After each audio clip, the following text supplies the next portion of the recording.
Hoy vamos a hablar de algo que sinceramente parece sacado de una película, pero no lo es, porque una de las figuras más poderosas, más temidas y más influyentes del Medio Oriente, el Ayatolá Ali Jamenei, ha muerto.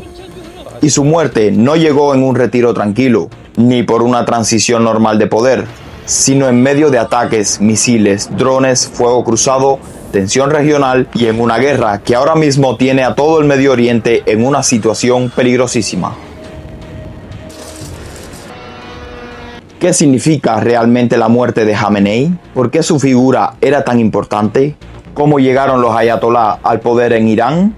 ¿Por qué Irán lleva años enfrentado con Israel, con Estados Unidos y varios países árabes? Porque esto no empezó ayer. Para entender lo que está pasando ahora, hay que ir años atrás, muy atrás. Hay que entender cómo Irán dejó de ser una monarquía aliada de Occidente y se convirtió en una república islámica dirigida por clérigos.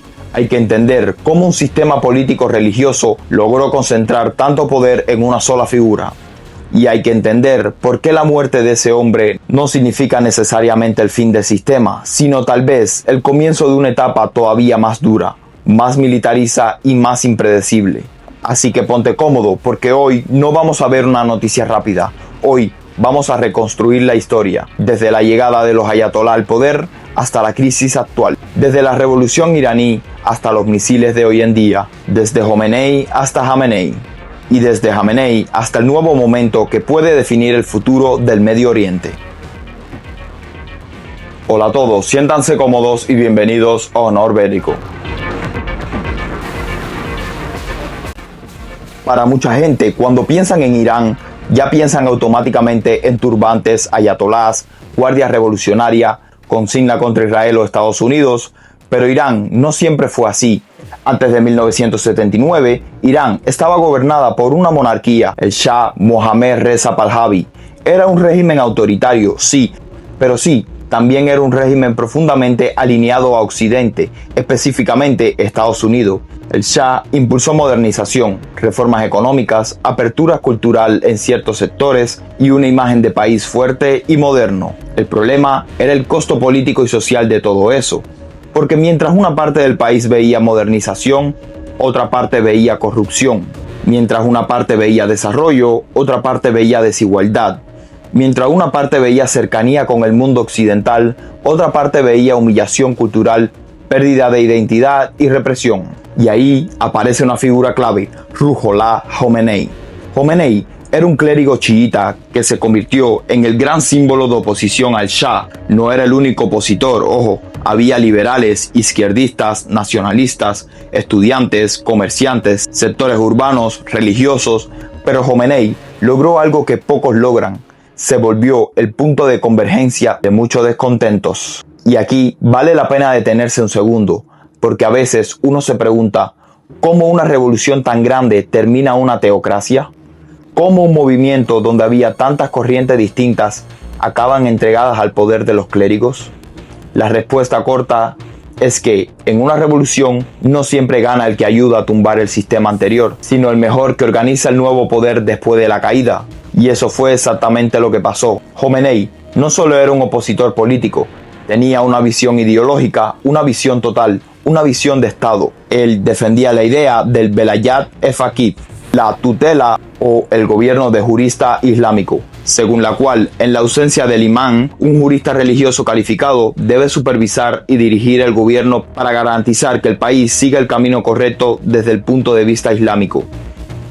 Y eso cambió todo, porque ya no estamos hablando simplemente de religión influyendo en política. Estamos hablando de un sistema donde la legitimidad política se fusiona con la autoridad religiosa, donde disentir no es solo disentir del gobierno, puede interpretarse como disentir del orden moral, espiritual y revolucionario del Estado. Y no es ahí donde muchas revoluciones empiezan a endurecerse. No es ahí donde el poder deja de presentarse como una simple administración y empieza a verse como una misión casi sagrada.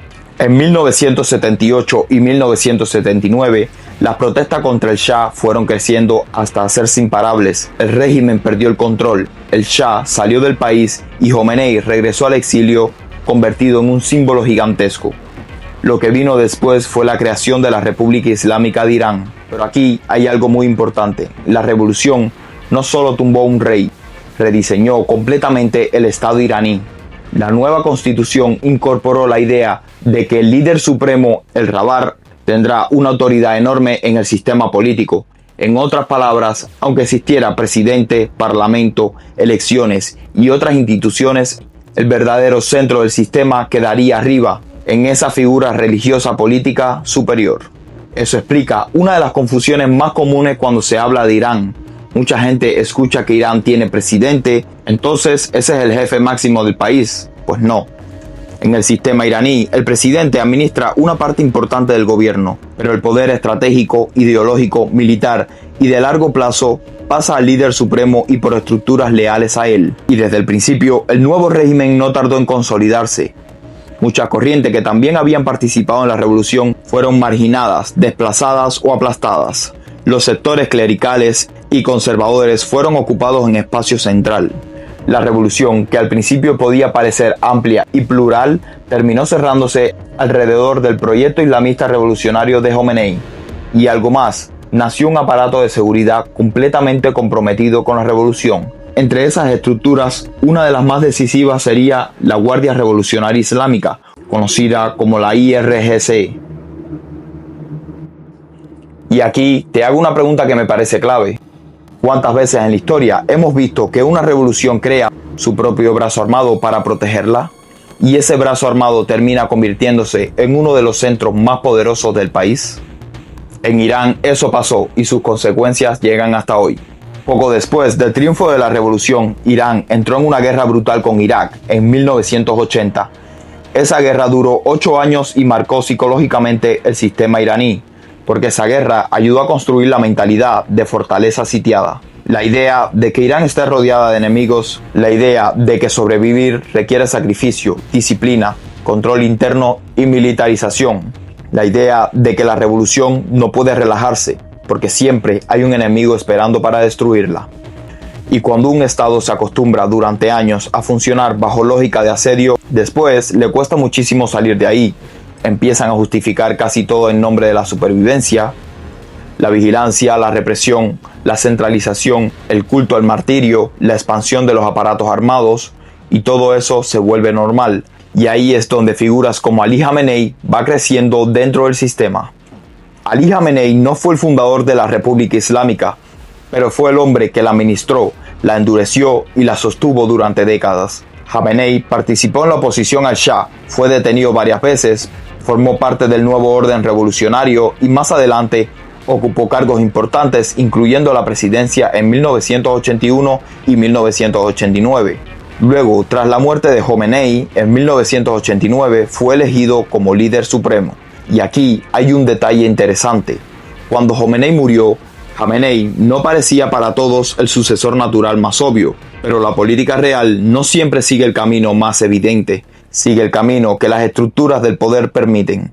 En aquella transición, distintos actores influyentes ayudaron a empujarlo hacia la cima, y una vez arriba, ya no salió más. Casi 4 décadas, piénsalo bien, casi 40 años siendo la autoridad máxima de un país tan importante como Irán. Eso no es poca cosa. Durante ese tiempo, Jamenei supervisó políticas exteriores, la relación con la Guardia Revolucionaria, la confrontación con Estados Unidos, la hostilidad estructural hacia Israel, el apoyo a redes aliadas en la región y el control del sistema interno iraní.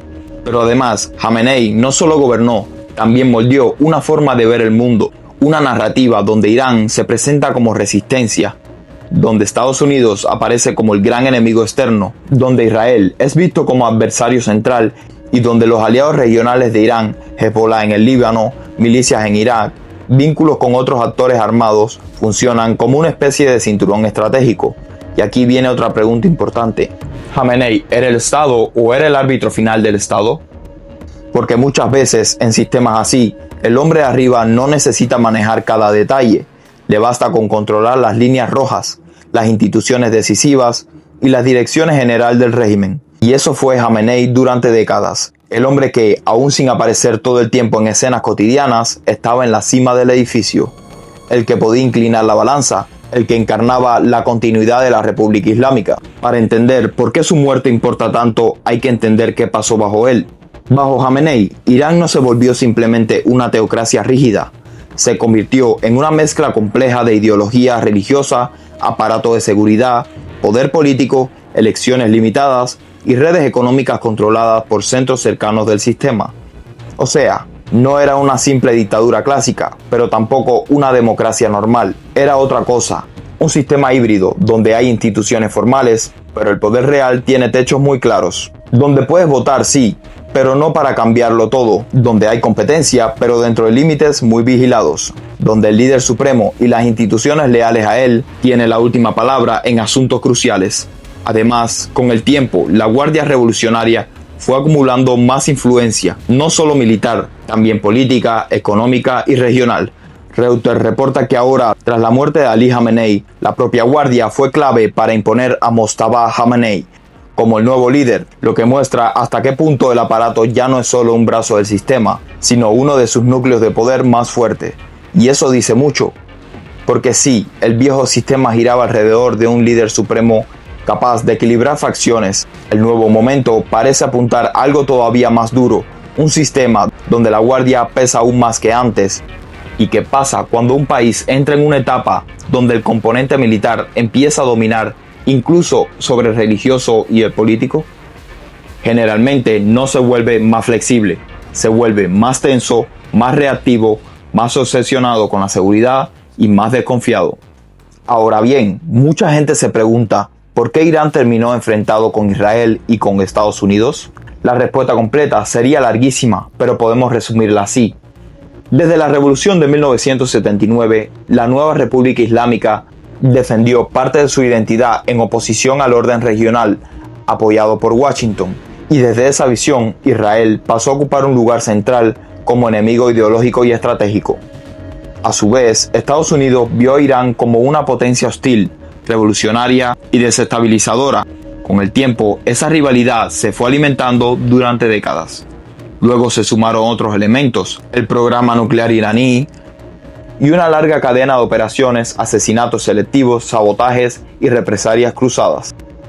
O sea, aunque durante años no siempre hubo guerra abierta y directa, sí existió una especie de guerra en la sombra, una guerra de inteligencia, de milicia, de represión económica y de disuasión regional. Las sanciones, la guerra por influencia y el apoyo iraní a grupos armados aliados, los enfrentamientos indirectos en países terceros.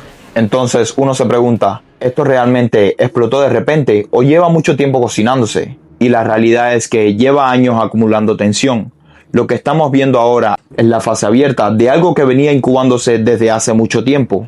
Y llegamos al hecho que lo cambia todo. El 28 de febrero de 2026, Ali Khamenei murió en los ataques iniciales lanzados por Estados Unidos e Israel contra Irán. Reuters reporta que la confirmación vino desde medios estatales iraníes. Esto es enorme. No estamos hablando de un comandante cualquiera, no estamos hablando de un ministro, no estamos hablando de una figura secundaria. Estamos hablando del hombre que fue la máxima autoridad iraní desde 1989, el hombre que representaba la continuidad misma del sistema, el símbolo de una era eterna.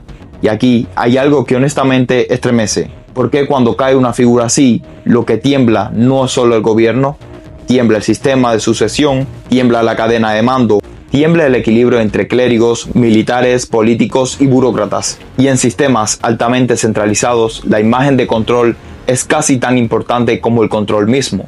Por eso, la muerte de Khamenei no es solo una pérdida personal o simbólica, es una herida institucional, una herida psicológica y una herida estratégica.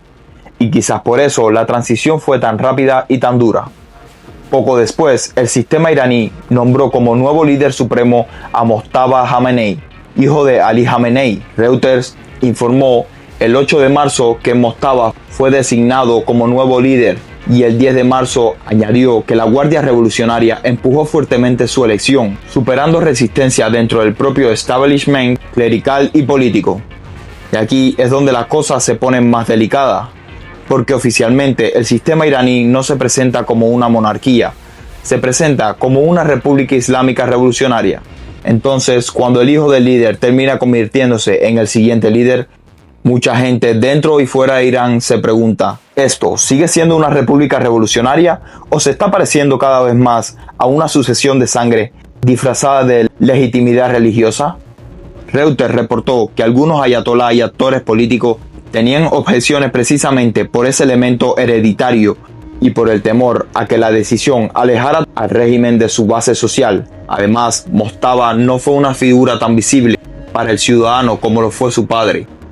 Fue más bien un operador tras bambalinas muy conectado con el círculo de poder y con la Guardia Revolucionaria. Eso también importa, porque una cosa es heredar el cargo, otra cosa es heredar autoridad, y no siempre van juntas. Tú puedes sentarte en la silla de poder, pero eso no significa que peses lo mismo que el que estaba antes. Y si dependes demasiado del aparato militar que te colocó, entonces surge otra pregunta incómoda. ¿Manda realmente el nuevo líder o manda realmente el aparato que te puso ahí? Ahora vámonos con lo actual, porque esto no se quedó en la muerte de Jamenei ya. No, la guerra se ha seguido expandiendo. Reuters informó que Irán ha disparado misiles y drones hacia países del Golfo desde el inicio de esta fase del conflicto. Hasta el 9 de marzo, Emiratos Árabes Unidos reportó cientos de misiles balísticos. Qatar también reportó misiles, drones, hasta la intersección de aviones, Bahrein y Kuwait. Igualmente informaron destrucción o detonaciones de proyectiles y drones iraníes. Eso es gravísimo, porque cuando la guerra ya no se queda entre dos actores directos y empieza a golpear a estados vecinos, el riesgo de regionalización sube muchísimo. Ya no hablamos solo de Irán e Israel, ya no hablamos solo de Irán y Estados Unidos, hablamos de una red de actores que pueden verse arrastrados quieran o no. Y además, Reuters explicó que el conflicto ya se amplió al Líbano, donde Hezbollah abrió fuego para vengar la muerte de Jamenei, y la respuesta israelí ha sido muy dura, incluyendo ataques en Beirut y cientos de muertos y desplazados en el territorio libanés desde el 2 de marzo. Entonces, uno tiene que hacerse la pregunta, ¿esto es una guerra entre estados? ¿Es una guerra regional por capas? ¿Una guerra de ejes? ¿O un choque donde un ataque central desencadena explosiones simultáneas en varios frentes? La respuesta probablemente es un poco de todo, porque Medio Oriente no funciona como un tablero sencillo de dos piezas. Funciona como una red de alianzas, enemigos, milicias, fronteras calientes, corredores estratégicos y actores que pueden activar distintos escenarios al mismo tiempo.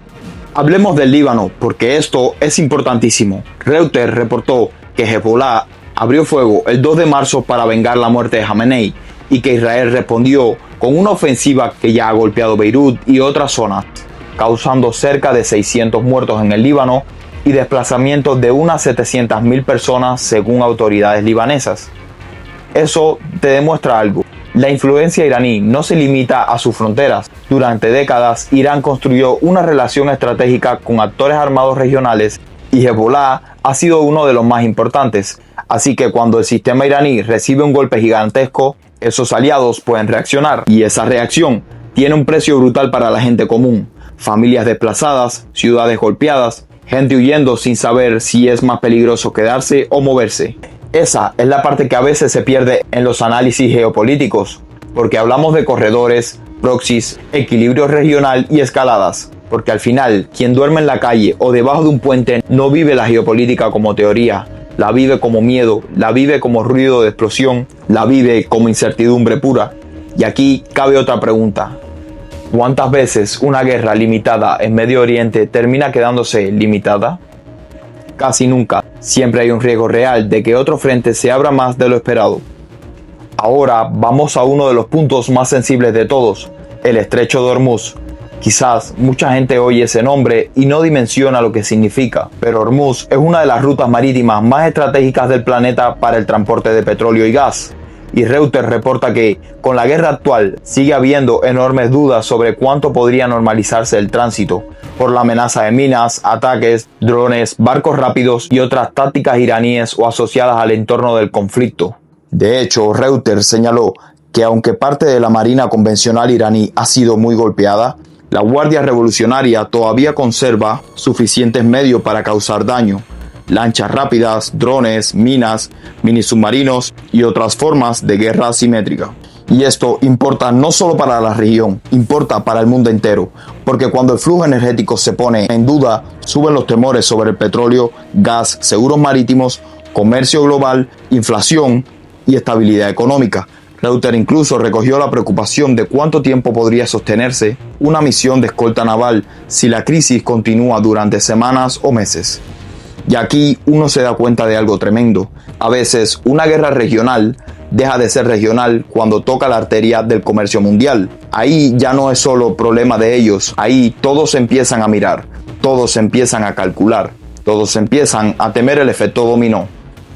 Esta para mí es la pregunta más fuerte de todas. ¿Por qué la muerte de Jamenei podría sonar en teoría como el cierre de una etapa histórica?